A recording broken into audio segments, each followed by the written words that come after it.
Yes, come in. Oh, Elvis. Hey.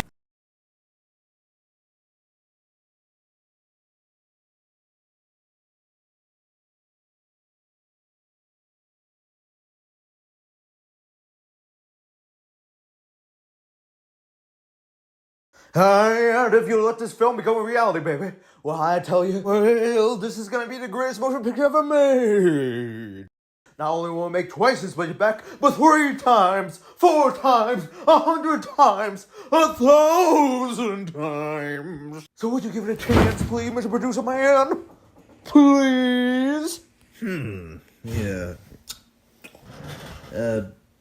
What even is your screenplay about, Mr. Presley? I don't have much time. You're a big star. You're a real big star, but... But what, sir? What do you bring to the table, Mr. Presley? Well, Just give me a synopsis. Well, don't mind if I do. In fact, my screenplay has companionship illustrations to help explain my points. See? Go on.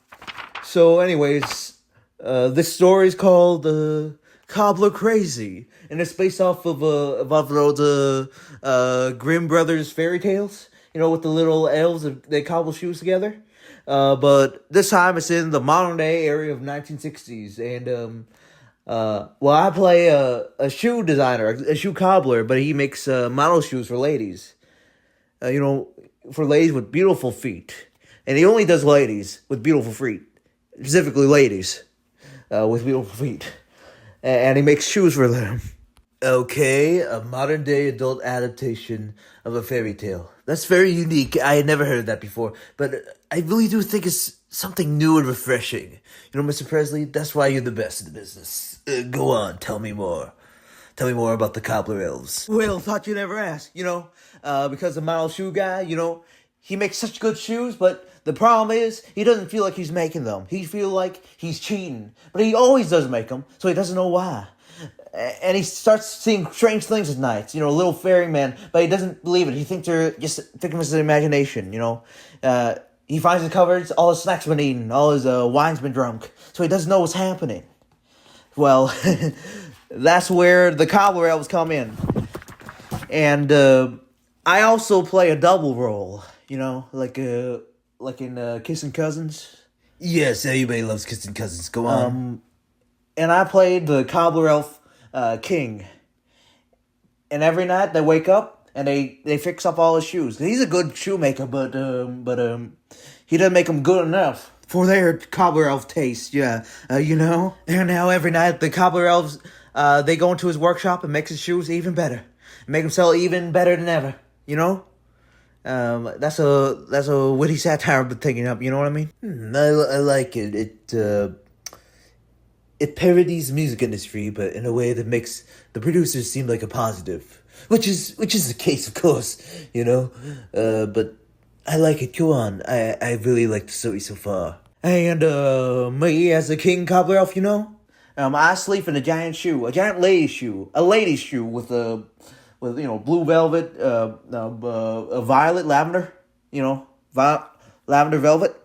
And I sleep in the shoe. We can make like a giant shoe prop, so they can fit in my house if we're done with the production. But just like a giant shoe, a lady's shoe, and I sleep in it, and that's like a little funny gag. And every night we wake up, and the Cobbler Elves they do their stuff, and then we go back to sleep, and I go back to sleep in a little big lady shoe. But from the human me side, it's a tiny shoe. But he doesn't notice it. He just thinks it's a normal shoe that he puts away on the top of the shelf. And he doesn't notice Cobbler Elves. Not until later act. You feel me, sir? Yeah, I'm feeling you. Can we skip the part where the Cobbler Elf you and the big human you meet? When's that happening? Well, thought you'd never ask. Well, a human guy, he gets commissioned to do a very special very high heels shoe project for a very, very pretty model with very tiny, velvety feet. You know what I mean? And she has very clean, nice feet, and so she needs like really beautiful, pretty shoes. And that's why she called my human guy. to do it. But she's so pretty, and she's seducting him and making him feel all funny inside that he can't even sleep. And he stays awake all night trying to make the perfect shoe for her. Meanwhile, the Cobbler King, that's also played by me, he has his own Cobbler King queen. You know, all the Cobbler elves, they want him to have a queen so he can have kids, but he doesn't feel comfortable because all his suitors, they all have too big feet. He wants a one with a tiny, pretty feet because that's the Cobbler elf culture. You know, they want tiny feet. That's their Cobbler elves. You know, Cobbler elves have tiny feet, preferably. But he sees one little tiny poor little Cobbler elf lady in poverty. She's a peasant, and she's also played by the very rich European model that's gonna play the tiny feet lady in the human world. And he falls in love with her, you know. It's a dual role. It's a dual role for her and a dual role for me. So there's like a double dynamic. It's parallel stories. They're symbolic, and he tries to fall in love with her, but all the other Cobbler elves don't allow it because he's too rich and she's too poor. You know, Prince and the Pauper. You know, Prince and the Pauper. You know what I mean?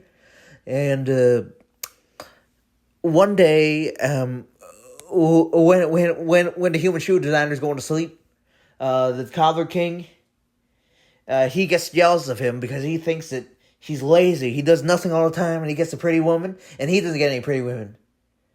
So he comes up, and he tries to hit him on the head, and get him real angry. But the human me, the human actor me, I'm very tired because the European lady, she's very tiresome because he's trying to impress her, trying to make her fall in love with him with the beautiful shoes for her tiny beautiful feet, and what? Go on, I'm listening, pal. We don't got all day. And because he's staying up all night, he's seeing all the little Cobbler elves. And he gets really angry at him because he feels like he's a failure. He feels like all he's done was nothing in his life. He feels like he's done nothing. And it makes him feel angry because he feels like he can't impress the beautiful European model with the tiny feet. The tiny, beautiful feet. And he tries to get vengeance on them, spray them with poison, hit them with hammers.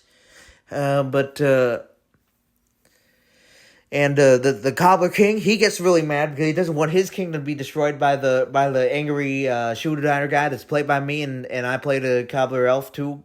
But he hatches a plan to take over his life because he thinks that the human guy, that the human shoe designer has a perfect life. They have perfect life that make perfect shoes. But the human guy thinks the elves have perfect lives and they don't have to worry about anything, nothing. But so the Cobbler Elf King, he comes up to the human shoe designer, and he blows dust in his face. And it causes a magical thing to happen. It causes the tiny shoe elf, the tiny Cobbler elf, to grow and grow and grow, and the human to shrink and shrink and shrink. But they switch clothes. It's magical. Maybe they switch brains or something. I don't know. But in the morning, the elf man, he still has his ears in the human form, but when he's big, he looks in the mirror, he's human sized now. And the human me, he has human ears when he's little too. But he wakes up in the shoe, and he's in a big lady shoe, and he's like, wow, this is a big lady shoe. I never knew about this shoe before. Wow, it's so big. Big lady shoes.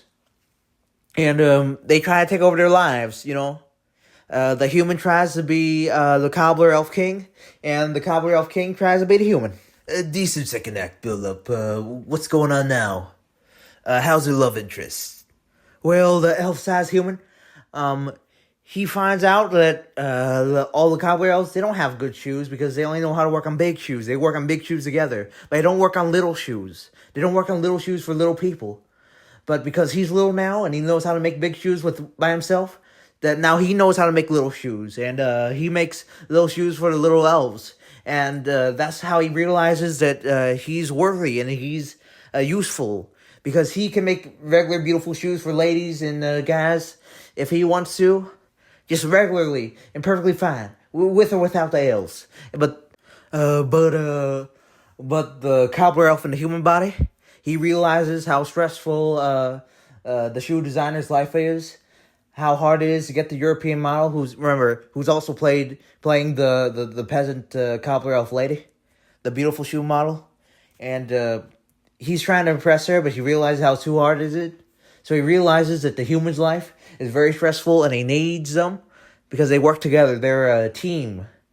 They work together. They're like a family, and they sing, of course, because that's part of my contract, and they sing about ladies' shoes and ladies' feet, because that's part of the cobbler elf story. But in the end, they realize, and the human-sized cobbler elf shows the European model all the cobbler elves, and the human in the cobbler elf king's body. He finally teaches all the cobbler elves to not be so class conscious, but not in a communist way. I'm not a communist, but he marries a peasant girl because he teaches all the old cobbler elves that he can marry a peasant because she's beautiful and smart and she can make shoes with him. And so the human in the elf body and the elf in the human body, they meet up and they reveal themselves to each other's lovers, played by the same actress, and they blow a dust. And the humans, the human in the elf body, he becomes a human again, and the elf in the human body becomes an elf again. And now, in the end of the movie, they're both singing a duet. Both the lady and the European model, the tiny elf lady and European model, and me and the elf cobbler king. And we all sing together, and we're working together as a family, and we're making shoes. We're having a fun time, and the end. So how do you think? Elvis, you gotta listen to me. That wasn't a movie for family audiences. That was foot fetish erotica. Simply put. Okay, wait, but there's gonna be a really funny gag. When me and the elf body, the human in the elf body, when he's trying to find out the world, he actually gets trapped in a lady's shoe, and a big lady, she puts her foot in the shoe, and a giantess foot crushes him in the shoe, and he's trying to get out. And he gets out through the heel. It's gonna be a funny gag, like Looney Tunes, like Tom and Jerry. You like Tom and Jerry? I love Tom and Jerry. But we can use like a blue screen, but preferably we can use like giant puppets. Like Walt Disney's animatronics. We can also use the sodium light to like green screen the feet into my back. But puppet people like puppets. People like puppets and animatronics. So we can have like a giant animatronic foot. Here, I put a diagram for the animatronic foot that you can put on me for the screen, and I can keep it at my house. But anyways, see, and that's gotta be funny, right?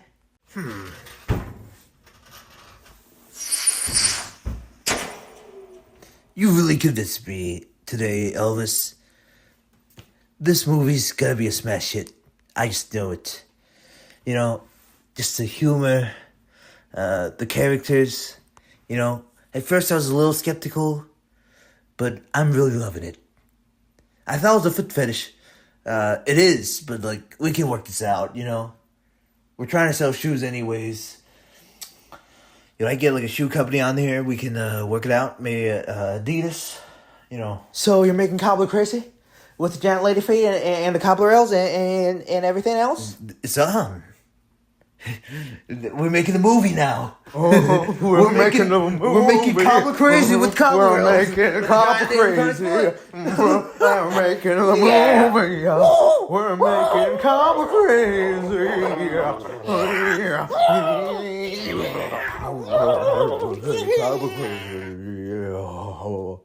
Yeah.